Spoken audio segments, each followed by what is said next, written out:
Eccoci qui, benvenute e benvenuti. Io sono Sabatina Napolitano. Oggi avremo modo di parlare con un poeta, drammaturgo, traduttore della generazione, se vogliamo, della generazione di Gabriel de Sarto, Andrea Inglese, poeti che già abbiamo avuto modo di conoscere e con cui abbiamo già avuto modo di parlare. E si tratta appunto di Fabrizio Bacek. Ecco, il libro di cui parleremo principalmente è Sogni e risvegli, edito Amos.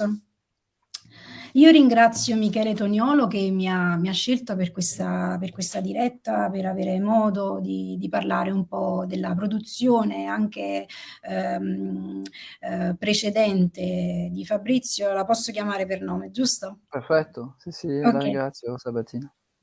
Niente, quindi io inizierei a presentare un po' quello che abbiamo fatto ieri. Ieri abbiamo lanciato un'intervista preliminare appunto per parlare di quello che era il libro in questione, la Silloge del 2021. Però poi andando più in profondità vediamo che la produzione di Fabrizio è veramente vasta e riguarda anche in passato delle opere teatrali che hanno a che fare col teatro. Io leggerei, per chi non la conosce, una breve biografia e prenderei quella dal sito di Amos, perché quella che io ho preso da Marcos C. Marcos non porta alla collaborazione come Mh. raccolta. E invece collaborazione è, diciamo, precedente a questa del 2021 ed è una raccolta che comunque ho apprezzato molto insieme alle altre che ho letto grazie alla disponibilità di Fabrizio perché me le ha mandate tramite email. Quindi le ho rilette ieri, anche stanotte ho avuto modo di rileggerle perché sono delle poesie veramente complesse, di una grande complessità e quindi valeva la pena fare più riletture. Allora, Fabrizio Bacek, italo-francese, vive a Parigi e scrive nelle due lingue.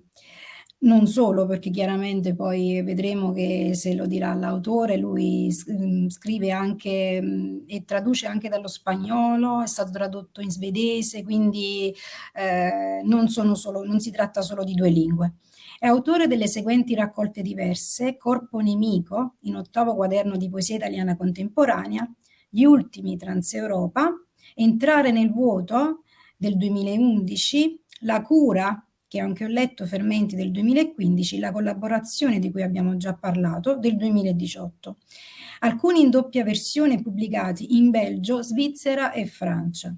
Le sue poesie sono presenti in diverse antologie e riviste, tradotte in spagnolo, portoghese e svedese. Ha inoltre tradotto in italiano i versi del poeta belga William Cliff. E quindi questo è il quadro in cui andremo ad agire. Anche se le mie curiosità, dopo aver approfondito queste liriche e aver compreso che il campo d'azione di Fabrizio, poeta e drammaturgo e traduttore, è comunque un campo d'azione che ha a che fare con le problematiche sociali. Quindi questo è vicino a quello che, alla speculazione che ci muove, soprattutto ultimamente, e è quello che maggiormente ci interessa perché noi partiamo sempre dal presupposto che la poesia sia politica e civile. Non ci sono dubbi che questa sia la funzione della poesia, chiaramente. La poesia, come sappiamo, è un'arte quindi spietatamente intima. È stato scritto che la sua poesia è vicina alla parlata, anche se io non sono propriamente d'accordo perché si tratta comunque di una poesia che ha a che fare con una certa filosofia, che ha a che fare con, sì, con una filosofia della contemplazione in dei punti, soprattutto nella prima raccolta. Però è una filosofia che attacca e attracca molto nella realtà, quindi anche nel paesaggio urbano. E quindi, nonostante sia una poesia complessa e quindi che non è propriamente solamente lirica, ma parla di paesaggi, di viaggi, di introspezioni, lei la utilizza anche nelle opere teatrali. Su internet, facendo delle ricerche, non si sa molto di queste opere che io ipotizzo che siano altrettanto belle delle opere poetiche. Allora, gli stratagemmi e gli artifici del teatro riescono a liberare l'umanità dalle sue trappole. Questo è un assunto che io faccio appartenere spesso al teatro. Volevo sapere se lei era d'accordo con questa mia idea, se appunto è lo strumento poetico a poter liberare l'umanità dalle sue trappole o lo fa meglio lo strumento teatrale. A questo proposito ci può parlare di eventuali parallelismi che sicuramente esistono nelle sue opere teatrali e in quelle poetiche? Allora sì, la ringrazio e ringrazio anche appunto le persone che stanno seguendo e l'editore a cui ho fatto riferimento prima, Michele Tognolo di Amos, perché senza gli editori di poesia la poesia non avrebbe casa, saremmo tutti a spasso. Per riprendere l'inizio appunto della sua domanda, quando parlava del teatro, ecco, i legami che ci sono tra il teatro e la poesia, secondo la mia esperienza, il teatro è legato per me al passato perché attualmente non ne scrivo più e non ne scrivo più da ormai diversi anni. Non ha trovato molto probabilmente su internet perché sono cose che poi sono state rappresentate in Italia e i commenti sono usciti sulla stampa e sono vecchie cose e quindi non si trovano. E poi l'ultima opera teatrale invece è stata rappresentata solo in Belgio, quindi al Teatro Nazionale, ed era un'opera scritta in francese, mai tradotta in italiano. Io fin dall'inizio, naturalmente, senza appunto il minimo artificio, ho separato i due linguaggi. Allora, quindi non scrivendo un teatro di poesia come lo ha fatto Pasolini o come lo ritroviamo in Testori, un teatro in versi, un teatro alla greca, insomma, questo un teatro epico, questo per me non veniva naturale, quindi quello che mi interessava nel teatro era la struttura classica con i dialoghi, con dei monologhi e spesso mi è capitato di scrivere monologhi. E quindi, ecco, mi interessava un teatro parlato perché andavo già verso la prosa prima di scrivere della prosa vera e propria. E tra l'altro segnalo che nella biografia manca appunto un romanzo perché all'epoca della collaborazione, anche nell'ultimo, non figura questo romanzo che si intitola Transizione, che è uscito nel 2020. Quindi probabilmente il teatro è stata una preparazione anche a questa scrittura narrativa. Quindi veramente mi interessava la prosa e in particolare il teatro anglosassone, americano, inglese degli anni 90 e poi forse anche quello di Bernard-Marie Coltès in Francia, che era un teatro anche lirico, se vogliamo, però insomma in parte minore, insomma. Quindi la seconda parte della sua domanda invece era su liberare l'individuo, l'umanità dalle trappole, se il teatro ci riesce, la poesia. Io non riesco a partire da questo assunto solo per esperienza, mi sembra che la differenza sia il fatto che il pubblico è toccato come collettività, il pubblico è maggiormente attaccato dal teatro, se vogliamo usare questo verbo, perché c'è questa dimensione della diretta, dello spettacolo, quindi il teatro mostra qualche cosa. E questo quindi c'è forse più possibilità di toccare un pubblico di liberarlo, c'è una catarsi, no? Sappiamo che questa bella Sì. parola, però sono diventato pessimista col tempo, non credo che il teatro né la poesia liberi l'umanità dalle sue trappole, credo che l'umanità corra verso le sue trappole, ci finisca dentro, poi ne esce individualmente, però le trappole sono anche collettive, come vediamo anche oggi. Se ci riesce è un po' perché a furia di tirare le frecce verso il bersaglio, per arrivare al bersaglio ci vogliono 100 errori. E alla fine, però appunto noi conosciamo tutti questi errori, quindi è raro, per me mi sembra davvero. Può avvenire che un singolo, una persona, durante uno spettacolo o leggendo nell'intimità una raccolta di poesia, cambi ottica di vita, prenda delle decisioni. Questo può accadere, però sono molto scettico sulla possibilità che questo avvenga in massa, in un pubblico di 15, 20, 30, 50 o 100 persone, al teatro. Uno esce dal teatro con delle emozioni, come può succedere anche in un cinema, e per un certo momento, una durata limitata, fa fatica a uscire da quella dimensione, da quello che ha visto.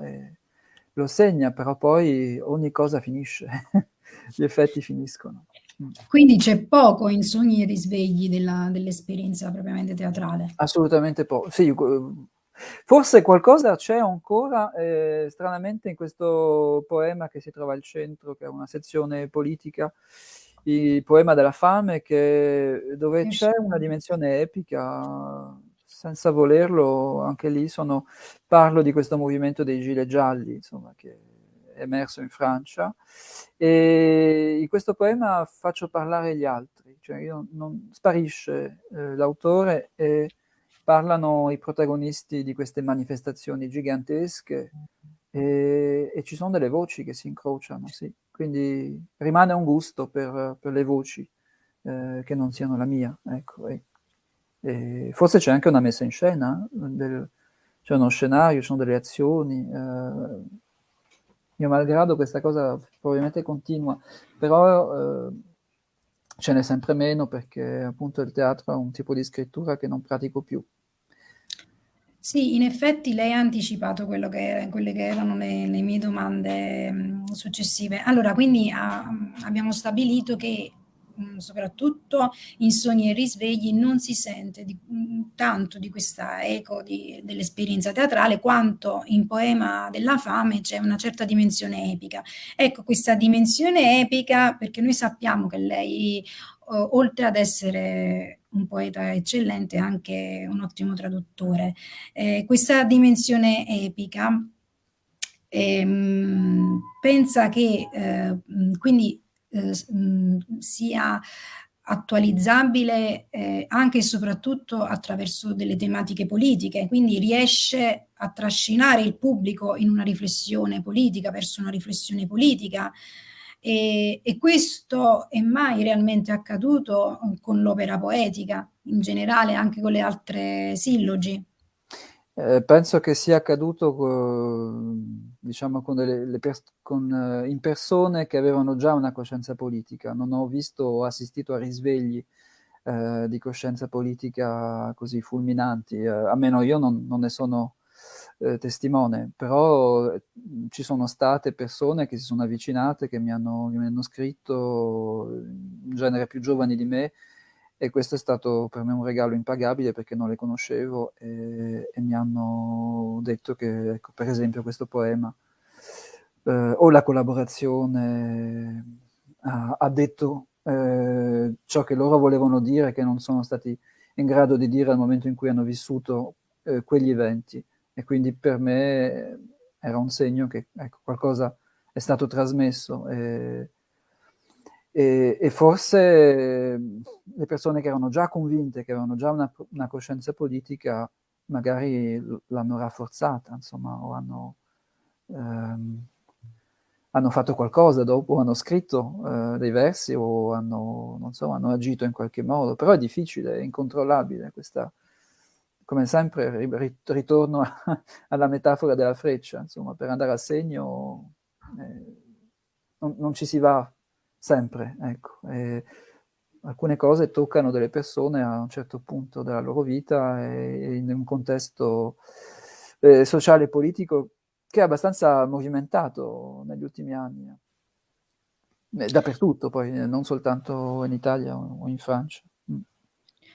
Quindi questo ci fa capire che ci sarebbe molto materiale per il teatro, però lei avendo lasciato questa forma, ma Mm. la mia curiosità è che è lo scetticismo che l'ha portata a lasciare la formula teatrale o è un'esigenza interiore artistica? Ma in realtà è molto la ragione è molto prosaica, è che mi sfuggiva di mano la cosa, nel senso che non ero responsabile della messa in scena, spesso appunto dovevo contattare dei registi, delle compagnie e spesse volte ho visto dei progetti teatrali cadere quando erano partiti con slancio per ragioni economiche, fondi che non arrivavano, oppure errori di budget che erano l'ultima esperienza è stata in Belgio dopo una bellissima rappresentazione di questo Rage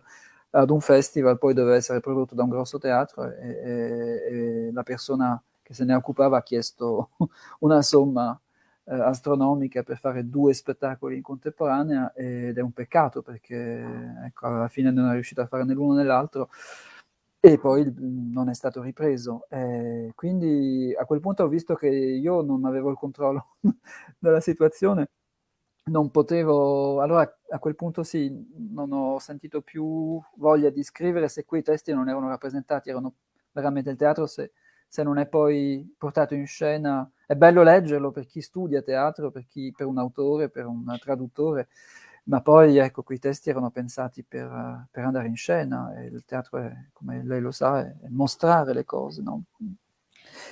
Quindi ecco, no, è veramente sono diciamo motivi più che altro materiali. In effetti possiamo anche inquadrarli in un quadro più generale nel dualismo della contemplazione e azione, se vogliamo. Anche la riflessione in sogni e risvegli è una riflessione anche del genere. I sogni sono diversi dall'attuazione vera e propria nel campo della politica, perché poi se vogliamo teatri e quant'altro sono legati al campo politico, sono gestiti da istituzioni, da organizzazioni private che comunque hanno a che fare con la politica. Ecco, ma se lei avesse la possibilità di operare in totale autonomia, scriverebbe ancora per il teatro, chiaramente.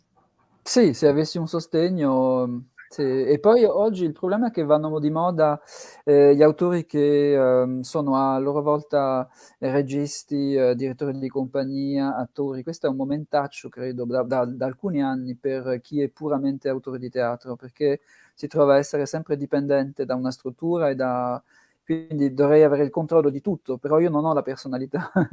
Credo che il regista abbia un certo tipo di personalità che non mi corrisponde, è qualcuno che è abituato a gestire il materiale e l'astratto e diciamo i contenuti che sono nel testo, è qualcuno che è veramente una sorta di direttore. Io non mi sento direttore, non saprei dirigere un'impresa, quindi no, non potrei dirigere né un teatro né una compagnia, diverse teste, non mi sento.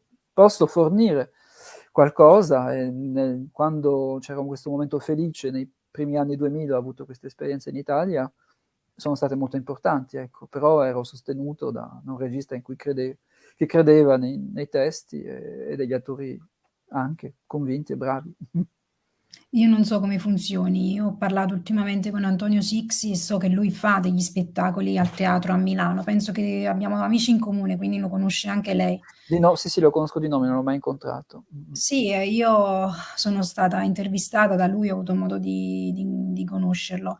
E non abbiamo avuto modo di parlare della situazione teatrale a Milano, quindi non saprei dirle, ma sicuramente in Francia, in altre parti del mondo è proprio come lei dice, quindi non è secondo me legato solo alla situazione del Covid, della pandemia, Ah, no, no, ma è assolutamente proprio no. il genere Sì, sì. che No, ci vogliono, non è sono più il teatro di calcoli. Brecht, di Beckett. Io sono stata al Fringe tanti anni fa Mhm. e ho avuto modo di vedere delle compagnie anche abbastanza grosse ai teatri. E vabbè, io sono amante del teatro di Ionesco, io sono amante del teatro, insomma, non solo quello che ha a che fare con il nonsense, Mhm. diciamo, L'assurdo. della seconda guerra mondiale, però anche un teatro un po' più contemporaneo, sì, anche mi piace molto Ibsen, Casa di Bambola ad esempio. Poi io associo al teatro anche delle sensazioni mie personali, gli odori di amaretti, quelle cose abbastanza particolari che capitano nel teatro, sono sinestesie che ti entrano dentro, a differenza per esempio magari delle metafore poetiche che sono più liriche, riguardano più magari la spiritualità che l'immaginazione. Invece il teatro è Sì, molto credo il più sogno, spirituale. proprio perché, sì, perché lei diceva appunto l'azione, poi la contemplazione, il sogno, ma la poesia può dare questo, cioè la possibilità e la libertà del sogno nella vita, in una vita che può essere anche alienata e piena come dire, di freni o di costrizioni, di briglie. La Quindi lei mi poesia. sta dicendo che crede nella poesia, crede nel potere salvifico della poesia. No, no, io credo nella possibilità di un'isola, come direbbe Houellebecq. La poesia dà questo. Sono momenti di intervallo, esattamente come la contemplazione di cui parlo a volte intorno a questo libro, nelle interviste, cioè sono intervalli in cui uno si ferma e si rende conto che vive benissimo senza molte cose, insomma, che può fare a meno di molte cose, perché la contemplazione può bastare, così può bastare anche leggere una poesia ed è rigenerante e consolatoria, ecco. Però non è assolutamente risolutiva, non ci si salva da niente, non credo che sia possibile salvarsi in toto, insomma, per andare dove poi, ecco. Anche se lei parla di salvezza, soprattutto nelle altre sillogi, spesso affronta il problema Mm. della salvezza. Sì, sì, Anche può essere una se cosa che mi ha attraversato in passato, può essere, sì. sì, Mm. sì. Ehm, lei ha tradotto molti poeti nell'arco della sua vita, alcuni anche per gli studi che lei ha Sì. fatto. Vabbè, Mhm. parliamo di Cliff certamente, poi Adam Rapp, spero di non sbagliare le Allora sì, pronunce. sì, lui è un drammaturgo, e gli altri che figurano appunto nelle note biografiche sono drammaturghi. Credo che Rapp abbia scritto anche della poesia, ma è più che altro un drammaturgo romanziere. Cliff è puramente poeta, sì, lui è quello che ho seguito di più, che ho tradotto di più. In realtà non ho tradotto moltissimo, ho fatto molte esperienze mie private per allenarmi prima di arrivare appunto a tradurre libri interi, ma no, non direi che ho una di traduzione sterminata. Mi Non sono si concentrato definire. molto su William Cliff e poi sul teatro, quindi con Jean-Marie PM, Christophe Pelé e Adam Rett, che sono questi tre drammaturghi di nazionalità diverse. Pelé è francese, PM è belga e Rett è americano. Ed era una commissione poi, non era una Sì, scelta. lei che ha approfondito questi autori, ma anche e soprattutto nelle sue opere, volevo sapere, sì, la poesia quindi non ha un ruolo salvifico, non redime, però regala intervalli, intervalli non di piacere quanto intervalli di contemplazione e se stessa. E quindi Mm. in questo quadro, in questa categoria di pensiero anche letterario, secondo lei è iscrivibile l'operazione letteraria in una volontà, in un concetto, in un'intensificazione del desiderio della giustizia sociale? A questo scopo lei nelle sue opere ha parlato spesso di ingiustizie, anche nelle liriche. Quindi, secondo lei è perseguibile un concetto di giustizia sociale attraverso l'opera letteraria? Ah, beh, intanto è perseguibile nella realtà con la lotta sociale, poi ovviamente si cercano degli strumenti per darsi coraggio e in quel caso perché non ricorrere a delle opere letterarie quando uno vuole sentirsi, che possono essere anche opere filosofiche, ecco. Non credo che la poesia possa trascinare le masse o di lavoratori o un poeta che si possa, oggigiorno è impensabile che si possa mettere, non so, alla testa di un presidio e attraverso delle poesie. Sono piccoli incoraggiamenti, ma questi devono essere cercati dagli individui stessi, ecco. io non mi porrei in questo modo. La giustizia sociale, sì, è perseguibile con il conflitto, purtroppo perché non abbiamo gli stessi interessi nella società.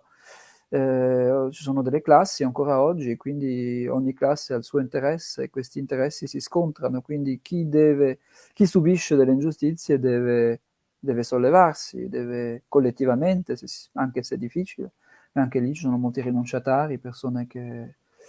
E poi è una... non lo so, mi fa pensare al titolo di un libro che ho di là in biblioteca, che non ho aperto, appunto, mia sorella me l'ha regalato, ecco, che si intitolava appunto Giustizia sociale, un libro di sociologia, e non è un caso che io non l'abbia aperto, perché è un titolo che rivela o nasconde delle ferite, forse io non voglio tornare, forse perché ho smesso pure anche di lottare, ma l'unica cosa che posso fare appunto è continuare a scrivere poesie quando l'occasione si presenta, ma io credo che questo libro, Sogni e risvegli, sia un po' uno spartiacque, ecco.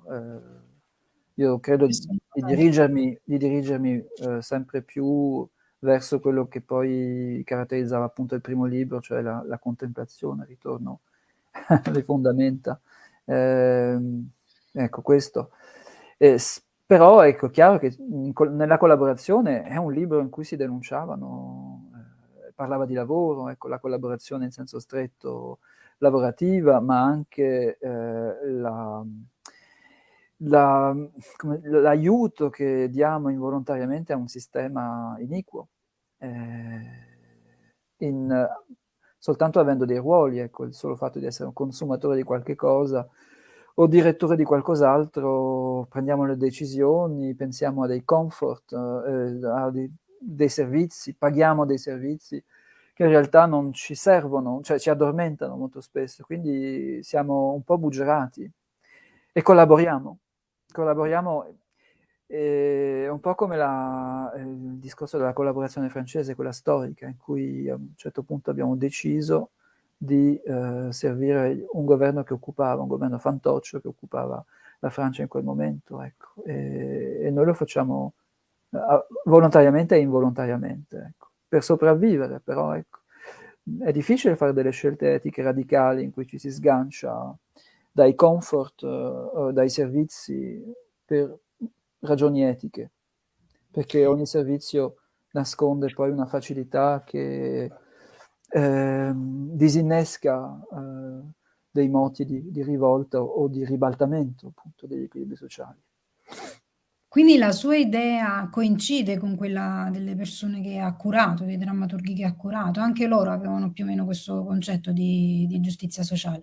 In particolare uno dei tre, PM, che è un autore belga che fa del teatro, sì, brechtiano.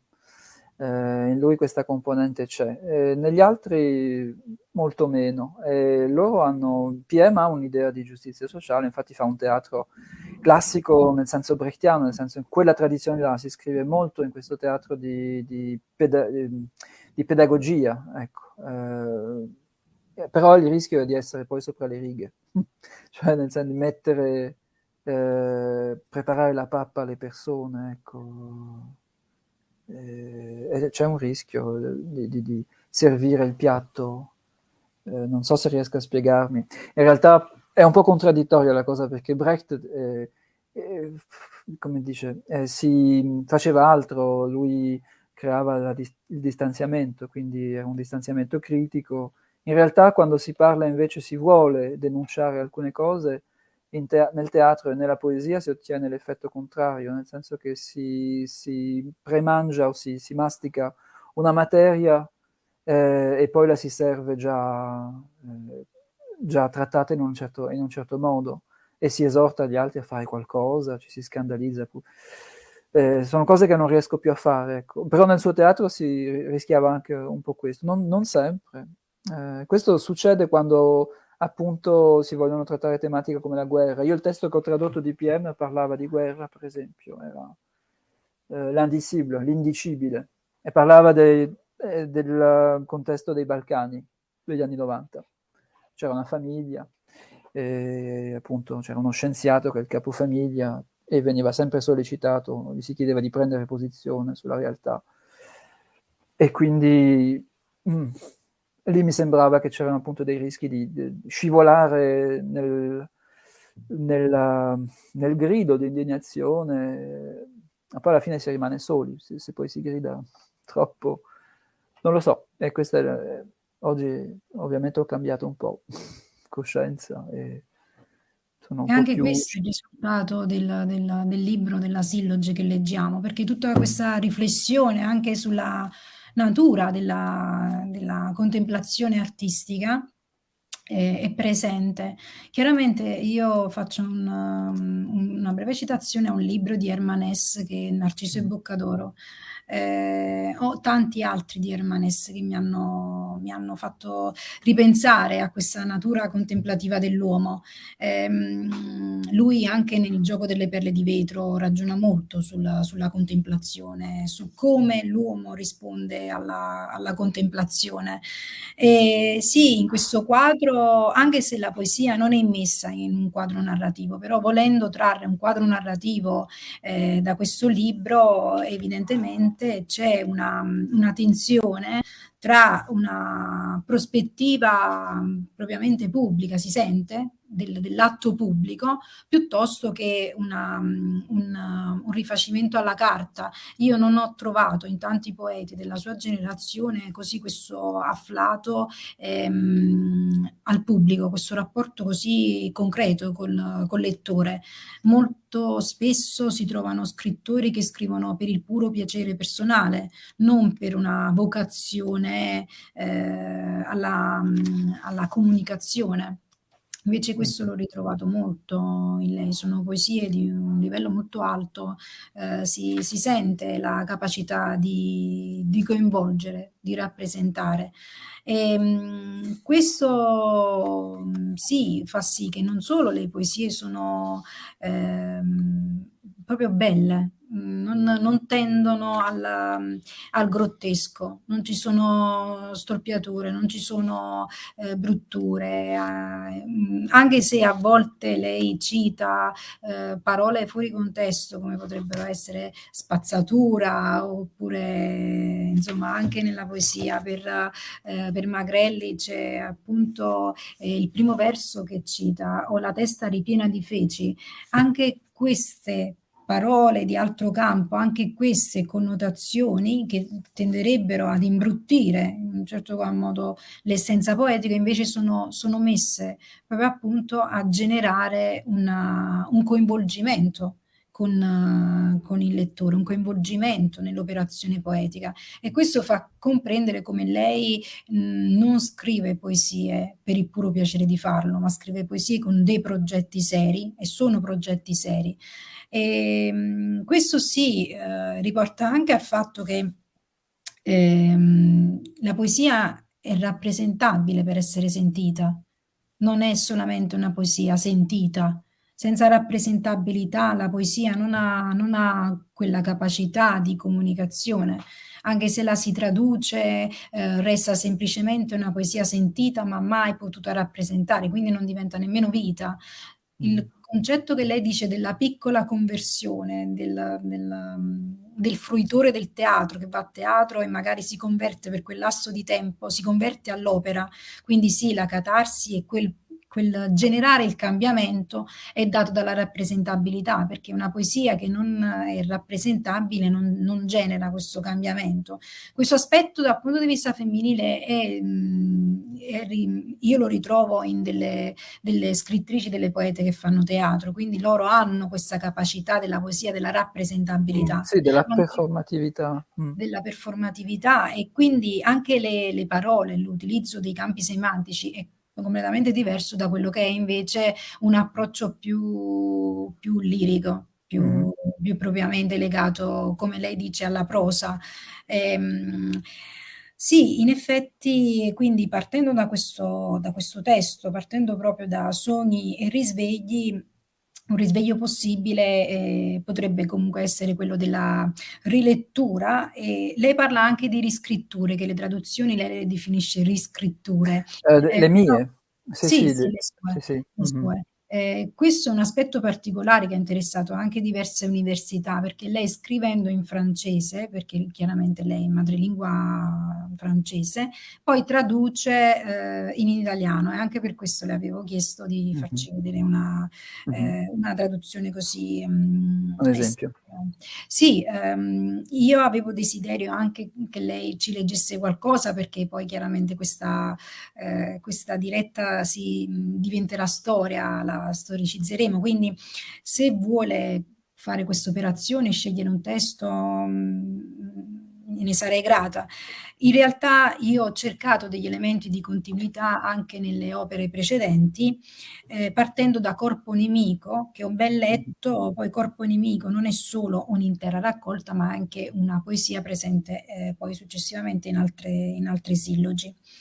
In Corpo Nemico si affronta il concetto di vuoto, e mi piace molto la definizione di Zuccato, che appunto sa sottolineare che il vuoto non è uno stadio preliminare di coscienza, cioè non è una privazione, bensì uno stadio preliminare di conoscenza. Questo è il vuoto che si intende nella sua poesia. Un vuoto chiaramente filosofico che tende a riempirsi, quindi non ha niente a che fare col puro nichilismo, ma è quel vuoto, quell'assenza anche di mistificazione che ha l'uomo, perché l'uomo tende a mistificare per sua natura tutti gli Mhm. elementi, tutte le cose, tende a creare una favola, una storia condita di Un'illusione. un'illusione condita di pensieri che poi non riconducono alla vera essenza. E in là sta anche il progetto diabolico. Se vogliamo, se ci rifacciamo a Derrida, uno dei filosofi contemporanei, la ricerca del segno nella traccia è data anche dalla presenza dell'assenza. Se vogliamo, il nostro pensiero, non essendo disturbato, può cogliere la traccia del Assolutamente. mistero, quello che Sì. Montale chiamava il mistero. E Mhm. chiaramente da questa ricerca parte appunto Corpo Nemico, che poi va concretizzandosi anche nelle altre sillogi, entrare nel vuoto e altro. E ci sono delle liriche di una bellezza straordinaria, come appunto Telemaco Bambino, anche La Bellezza, che è un testo dedicato a MM, però non credo ci siano riferimenti a persona, per scrittori o altro, credo che sia una Sì, persona sì, che... beh, posso rivelarlo a distanza di non so quanti Sì, anni. lo può rivelare. Era un amico, appunto, lo scrittore Matteo Marchesini, e pensavo di metterlo davanti a questo testo in cui si parlava di bellezza e di spoliazione totale di un individuo che passa dall'Occidente all'Oriente, ecco. Volevo così. Non è un omaggio, è forse anche una bottiglia lanciata così, perché viene da una direzione completamente diversa da quella che siamo abituati a cercare, insomma, anche come intellettuali, insomma, e lui in particolare come intellettuale, come scrittore, critico, poeta. Così. Eh sì, è un testo dove il vuoto ha un'altra chiave, ci sono due livelli, è un'altra chiave di lettura, perché ci sono due livelli, c'è il livello orientale e il livello occidentale. Nell'entrare del vuoto, lei sì, ha sottolineato, ci sono delle situazioni molto concrete, anche prosaiche. Quello è il vuoto occidentale, cioè come il vuoto come mancanza, come terrore della mancanza di significato, della perdita. E poi c'è il vuoto in chiave orientale, che è probabilmente quello taoista o buddista, è il fatto che non c'è nessuna essenza. E in questa assenza di essenza fondamentale, di sostanza, siamo liberi fondamentalmente. Siamo interconnessi ancora prima di avere degli apparecchi come questo, noi siamo uniti. È la perfetta simmetria tra l'uno e il tutto. Semplicemente non c'è una cosa che ci fonda, non c'è una sola cosa che può fondarci, perché siamo interconnessi e quindi non abbiamo identità. E questo per me sembra una cosa sconvolgente, assolutamente spaventosa di non avere un'identità, quindi uno pensa al palloncino che vola, in realtà è una fortuna, perché tutto è possibile dal momento in cui nulla ci caratterizza nel, come nel fondo. Ecco. Poi abbiamo delle caratteristiche, io porto gli occhiali, lei non ne ha, e sono delle differenze che sono esteriori. Ecco. In realtà io porto al momento le lenti a contatto perché ho fastidio negli occhiali, però questo è anche la tragedia dell'individuo, così come dell'identità, si gioca anche nelle carte della realtà. Spiego meglio, la realtà è caos e ordine. Chiaramente noi siamo principi di noi stessi, quindi buongiorno a tutti. E noi siamo principi di noi stessi, quindi per mio parere, non è il campo filosofico questo, ma il campo letterario, per mio parere anche attraverso la poesia noi creando diventiamo principi del nostro regno, quindi laddove c'è il nulla del pensiero che consiste nel tutto, perché nel momento in cui tu incontri il nulla sei tutto, la ricerca dell'assenza di tutta questa del pensiero caotico ti porta all'essenza. Quindi quando sei a contatto con l'essenza sei principe. Quindi la libertà e anche la regalità.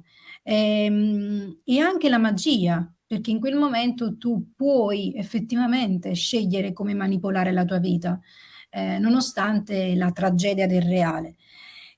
La tragedia del sociale rispetto a ciò che la regalità ti imporrebbe di fare, quello che non riesci a fare, perché si incontra con le altre regalità, con il caos, e la tragedia anche dell'individualità nel momento in cui si rende conto dell'impossibilità del fare regale, del fare nobile. Ed ecco perché la natura umana tende all'ignominia, tende a tutto ciò che non è nobile, perché parte già da un preconcetto che non ci riuscirà mai a stabilire la sua regalità, perlomeno in questa dimensione. Quindi ecco la sede di trascendenza del diventare re è comunque inappagata, se non per quei lassi di tempo, come lei dice, di poesia o di ben altro che ci riconducono a qualcosa di veramente che ci trascende, a qualcosa di meraviglioso che la natura umana non potrebbe altrimenti pensare. Ecco. L'uomo è capace di meraviglie, l'uomo è capace di creatività, quel creazionismo che fa andare avanti tutto. Lei scrive nella poesia, in una poesia, il serpente vuole la sua coda, il serpente è poi simbolo di saggezza. Le sue poesie sono impregnate di un certo tipo di saggezza, una saggezza che non viene dalla filosofia, dalla contemplazione, ma viene dall'esperienza. Un'esperienza non esperita. Io ho trovato un'esperienza maturata nello scrittore, maturata nel poeta, come un'esperienza in tutti i casi benevola. Quindi non è un'esperienza che porta rancore, non è un'esperienza che porta rabbia, che porta storture o che porta quello che porta alla natura dell'uomo, quello che non lo rende più re. E, quindi sì, in questa esperienza benigna, quindi anche la natura è benigna, il gestore sghignazza, contento di sapermi in questo posto. Io non so più chi sono. La realtà che mi sostiene è ormai fatta di quei discorsi. Ecco, rientriamo nel fatto che la lingua, così come il linguaggio, è un modo per leggere la realtà. Quindi il discorso in sé è peculiare trasformazione anche dell'anima. Quindi Sì, il discorso che lei usa, mi perdoni sì, sì, vada un avanti. attimo questo discorso, il discorso che lei usa nelle sue liriche, così come nell'ultimo libro, è un discorso che caratterizza la sua anima, come l'anima dello scrittore. Io ho un problema con la parola anima, per me è troppo connotata, per cui per il discorso che le facevo prima sul vuoto, se non abbiamo un'essenza, io credo sempre di più, non abbiamo neanche un'anima, cioè non c'è niente che ci fondi, che ci caratterizzi totalmente, quindi non lo so. Però i due discorsi sono due.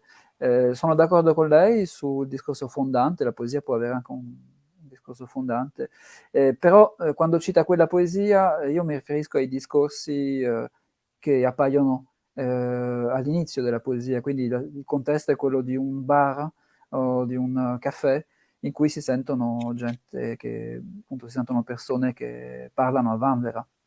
E alla fine chi dice io nella poesia conclude dicendo io non so più chi sono perché sono stordito da tutti questi discorsi che sono il mio presente. Il mio nuovo presente è fatto di discorsi da bar, ecco. E questo era il momento in cui, probabilmente era l'inizio in cui io mi trovavo a Parigi, ecco. Questa è la prima raccolta scritta in francese e poi tradotta in italiano, che è il frutto di un'esperienza dell'inizio appunto di questo soggiorno parigino. E Nel quindi io entravo in 2008. contatto del 2008, ma ho cominciato a scrivere nel 2008 e pubblicato nel 2011, quindi un po' più tardi. E il serpente che morde, sì, il serpente le dice la saggezza, però in me convivono entrambe le dimensioni. Sì, da una parte la saggezza, però anche il serpente è il vizio, cioè nel senso che è il serpente che si morde la coda e chi è in trappola, ecco, per ritornare alla trappola di prima, quindi non credo che se ne esca facilmente. Sono tutti questi discorsi che si annodano, che si ritornano, si ripiovono addosso e provocano poi una situazione di caos, di rumore non molto profondo, di poca sostanza, e però è quella che mi è data in quel momento. E quindi io testimonio di questa dimensione collettiva in cui si perde molto tempo, si commentano molte cose, la vita degli altri, e questo era un po' quella poesia parlava di questo. Ecco. Io definisco anima, quello che per antonomasia noi diciamo associabile a un'aura, a uno Mm, spirito, come mhm, per anima, l'anima del poeta, l'anima del libro, quindi se vogliamo impropria rispetto a un discorso filosofico, ma era più un contesto critico.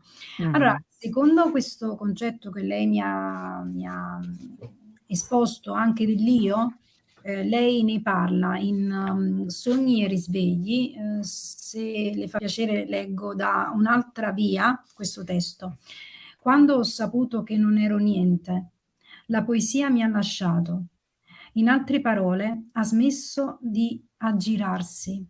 Da queste parti si è spostata per non dover più eseguire una funzione. Oggi, se scrivo, dico scrittura, la cui natura è involontariamente poetica e spero politica, se è vero che io è sempre un altro che non esiste. mm. Ecco, questo mi ha fatto comprendere come l'io del poeta è intorno alla società, e quello che lei ha ripreso anche dal testo del serpente, sì, del serpente che vuole la sua coda. E la riflessione è proprio questa: come si pone il poeta nella società? Ed è proprio come lei ha scritto in questo testo, ma più specialmente nella sezione Un'altra via. La via per esistere nella società qual è? Del poeta, ma ecco anche dell'intellettuale, perché lei si è posto come intellettuale rispetto alla natura politica dell'uomo. Ecco, c'è un enorme, a volte un enorme abisso, un'enorme separazione, in questo troviamo anche Brecht, tra l'io dell'intellettuale e quello che è poi quello che viene ad essere la massa. Ed è chiaro che il punto di congiunzione alle volte è traumatico o non si trova mai, non si trova, perché la massa non ha lo stato di grazia che richiede il lettore poetico. Ed è ovvio che la poesia poi sia per gli intellettuali, ossia una strategia di pochi che hanno la possibilità di fare cultura e di assorbire cultura.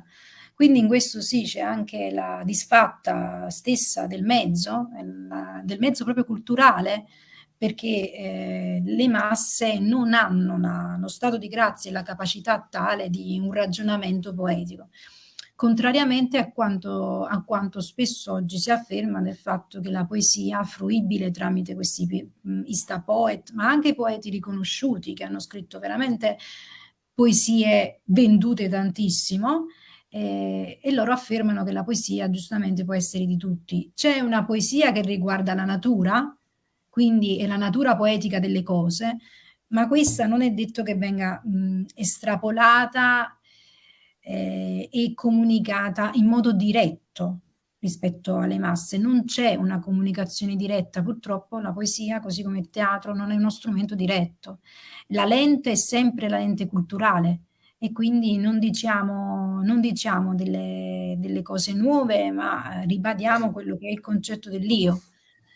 Sì, la L'io lente dice culturale, però la cultura non è soltanto i libri, non è soltanto la scuola, quindi io credo che anche una persona che non ha studiato, che non ha una formazione culturale così elevata, possa tranquillamente fruire di una poesia, di quella, del testo che gli è sotto il naso, magari non di altre, dipende, però la cultura è tante cose. Mm. Non è Però se soltanto... prendiamo il discorso del bar, se Sì, prendiamo il discorso del testo "Il serpente vuole la sua coda, insomma, questa massa che comprende il linguaggio poetico è chiaramente inesistente, perché per comprendere il linguaggio poetico c'è bisogno di studio, c'è bisogno di approfondimento, c'è bisogno di quello che lei dice. Ecco, la poesia mi ha lasciato, quindi presuppone una presenza, in altre parole ha smesso di aggirarsi da queste parti, si è spostata, quasi come la poesia fosse realmente materica, quindi una materia, una presenza che ci permea. E in realtà io credo che la poesia possa essere questo anche, una materia che ci permea, che ispira e che fa parte della traccia.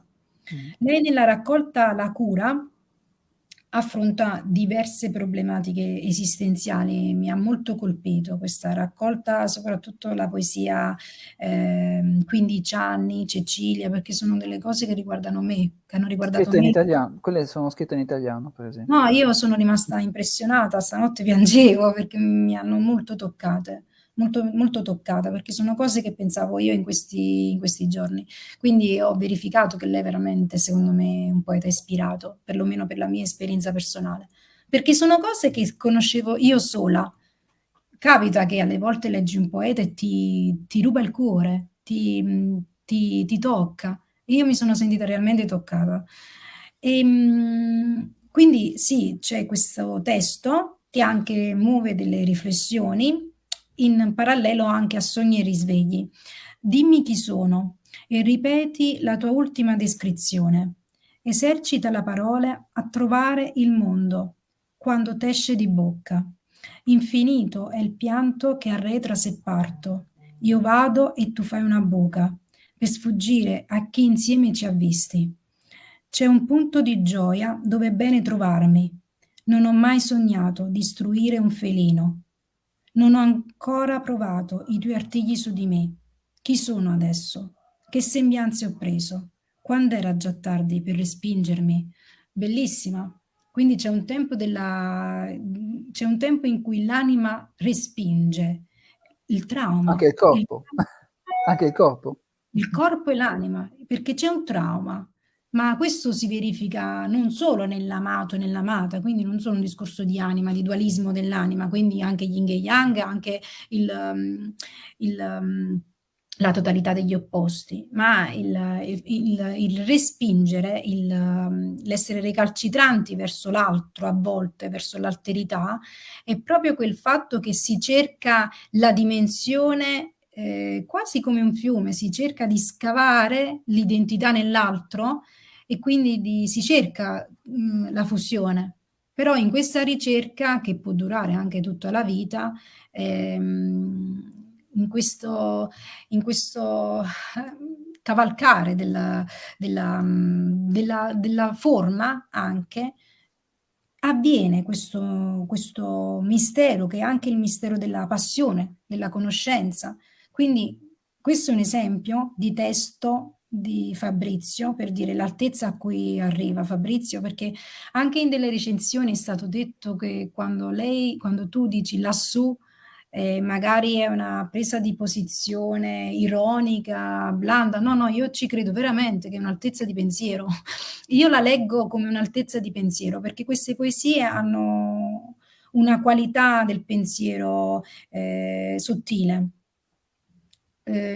per me non sono realmente vicine alla parlata quotidiana quanto alla speculazione interiore, sì. E proprio in questa poesia, Istruzioni, questa poesia è veramente un modello di ricerca del senso, a parer mio, ed è una delle più belle di questa raccolta. Pensa che così come istruzioni ce ne siano altre che hanno sottolineato la ricerca del senso dell'uomo.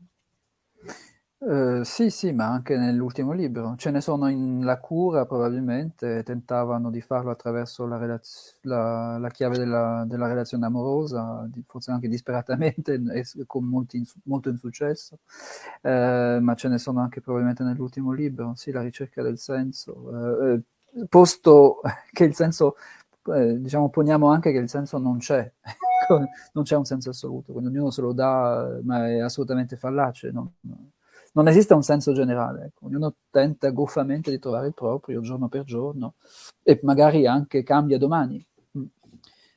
Però sì, beh, la prima sezione della cura si intitola E adesso, con un punto interrogativo. E adesso che facciamo? Sì, è più Quindi, speculativa mhm, come, mhm. come silloge.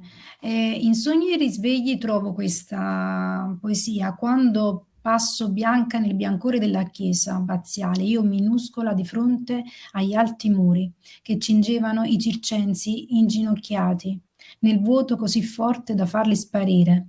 Mi sento già morta e ho solo un anno. Chiunque tu sia, prendimi, fammi volare. Bellissima. Il fatto della paternità, ma anche dell'essere figli, rispetto a una paternità benigna, perché lei vede comunque la realtà come un qualcosa che ritorna in modo benigno. Lei comunque ha uno sguardo. Non lo so, eh, se lo dice lei va bene, io non lo so. sì, perché le poesie comunque conservano una riflessione pacata, conservano una morbidezza, un pensiero levigato, non sono poesie di rabbia, non sono poesie Mhm. cattive. E questo è il fatto che in un certo qual modo la natura della contemplazione aiuta ad attutire i traumi. Quindi anche il trauma dell'essere respinti, ma è un trauma che viviamo noi tutti i giorni siamo respinti, respinti dalla società, respinti dall'alterità, ma respinti anche dalla violenza di quello che viviamo. Noi ogni giorno abbiamo un trauma, abbiamo qualcosa che non ci accetta. Quindi il fatto di sentirsi respinti e inaccettati è proprio della condizione contemporanea. Mm. Mh, il mistero invece che ci aiuta a superare questo senso di inadeguatezza, di goffaggine, come lei diceva, sta appunto nel fatto del ponte dell'amore. Ecco, l'amore è uno dei discorsi più complessi, più bistrattati che solitamente si fa riguardo alla poesia. Però, ecco, in questa dimensione di sogno, che è anche un risveglio, quindi anche un riguardarsi nel proprio vissuto, ma ehm, contemplando anche i traumi, quindi inserendo il trauma nella verità benevola. Ecco, in questo sogno c'è l'amore, perché l'amore fa parte della vita.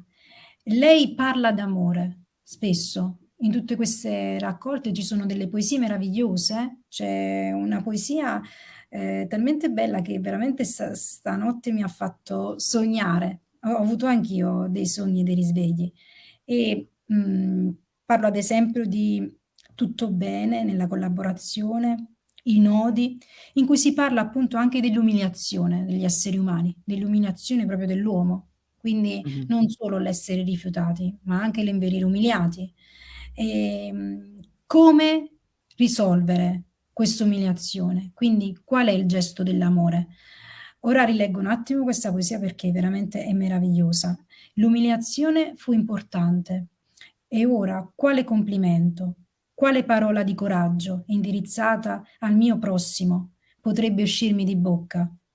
Saprei riconoscere un campo e docilmente sottomettermi.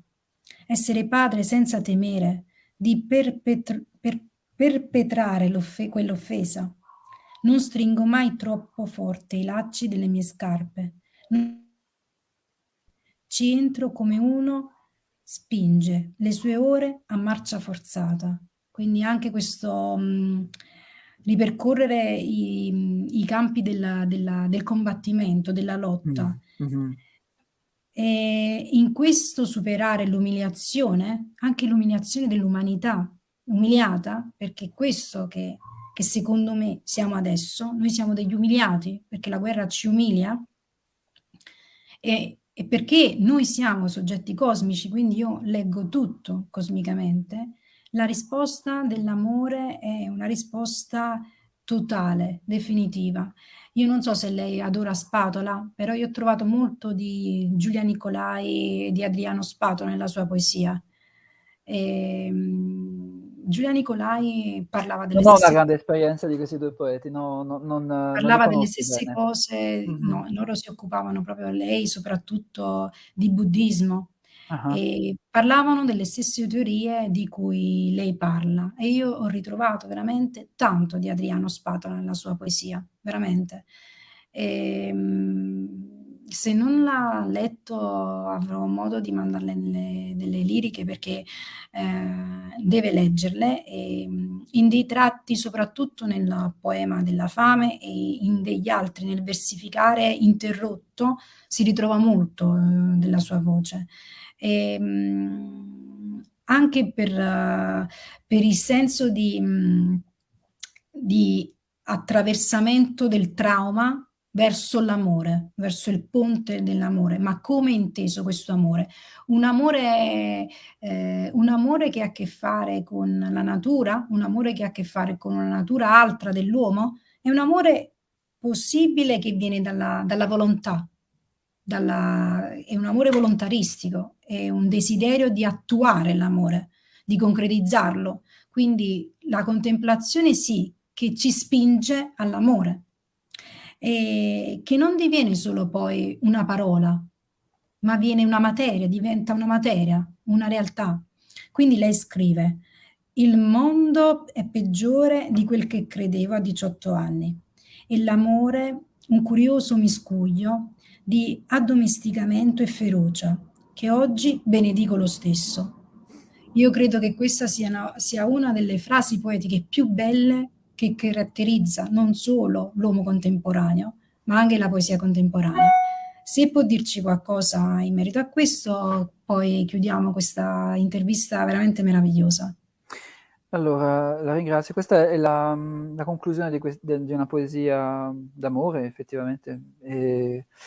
Dunque, io non lo so cosa sia l'amore, se sono d'accordo ancora con questa definizione tra ferocia e addomesticamento. Sì e no, ecco, la ferocia forse può anche sparire, non è necessaria. L'addomesticamento forse c'è, nella misura in cui, come lo diceva Saint-Exupéry, insomma, noi ci avviciniamo all'altro e lo addomestichiamo, lo domiamo, nel senso che a forza di stargli vicino prendiamo le sue abitudini, lo accogliamo e l'altro ci accoglie, come due cose che a furia di essere vicine poi cambiano e si adattano insieme. E questo forse è una dimensione che rimane. Forse l'amore è anche e soprattutto la comprensione dell'altro, cioè sapere comprendere i bisogni dell'altro. E io non credo che nella collaborazione avessi quest'idea dell'amore, o comunque vedessi questa dimensione dell'amore, cioè la comprensione dell'altro. Non so quanta comprensione per l'altro, in senso l'altra, avessi all'epoca della collaborazione. Mi sembra più una cosa più istintiva, appunto, boh, non lo so, ci sarebbe tanto da dire. Comunque, sì, ho cambiato un po' visione delle cose anche sull'amore. Non lo so in realtà cosa sia l'amore, me lo chiedo ancora. Quindi in sogni e risvegli qual è l'identità dell'amore come sentimento? Per me la contemplazione è una situazione amorosa. Contemplare è saper guardare con attenzione, fermarsi, dedicare del tempo. Là c'è già tutto. E non c'è bisogno che succeda qualcosa tra individui, ecco. Poi l'amore è anche l'amore delle cose inutili, cioè, una panca o un palo della luce o un animale, appunto la natura che non è buona ma è indifferente, fa tutto lei, fa da sola, non ha bisogno di consigli. E quindi guardarla così è un atto d'amore. Se ci fermiamo e la contempliamo, c'è tutto l'amore del mondo in poco tempo. Quindi, come io pensavo, che lei ha comunque una visione buona Oggi della sì, realtà. oggi sì. Oggi sì. Quindi in questo c'è anche il sogno e il risveglio, il fatto che Sì, di aver capito delle cose, sì, probabilmente. nonostante il trauma, l'obiettivo è appunto questo amore volontaristico che esce dall'uomo, che esce Io dalle spero che cose. non sia soltanto, nel senso, sarebbe augurabile che non sia volontaristico, nel senso se è vero, uno è attraversato, non ha bisogno di esercitare la minima volontà, perché è più forte della volontà. Ecco, questa è la speranza. È anche un'altra parola che non mi piace, speranza, però ecco.